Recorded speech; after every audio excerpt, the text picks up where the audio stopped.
life has got to be like this. It's got to keep going up.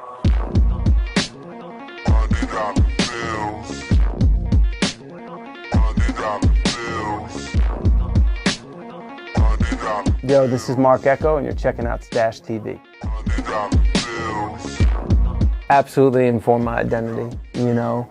That's why, like, I don't think of myself in that kind of classic business school, you know, manner of business. I'm a commercial artist, right? So I first had my art and what I could do with my hands, but it was really the currency loop of people appreciating what I was doing and that wantedness, you know, for my skill set.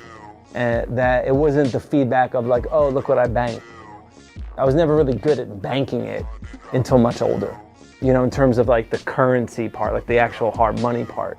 That was those were nice to haves. The need to have was the fact that the affirmation was happening that you're good at this.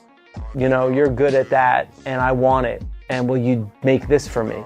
And that ask was, there's nothing that pays like that sense of affirmation. Like there's no way, like dollar doesn't replace that. But when I first came into the business, it was before all that cohort of those kind of, you know, rapper-led brands, right? There was I talk about it in the book, this, the skate and streetwear industry was organizing itself around a trade show called 432F that happened on 432F Street in San Diego.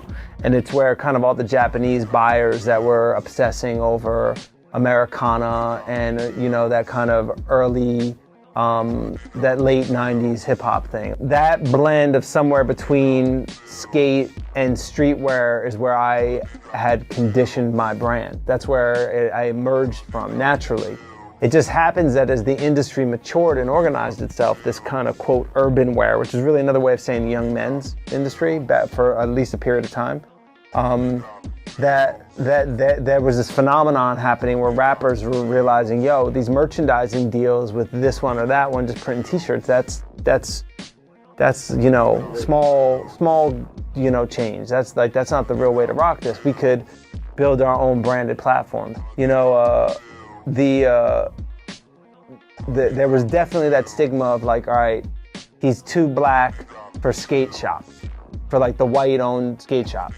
And he's too white for like the sneaker Tim store like on Market Street in Newark.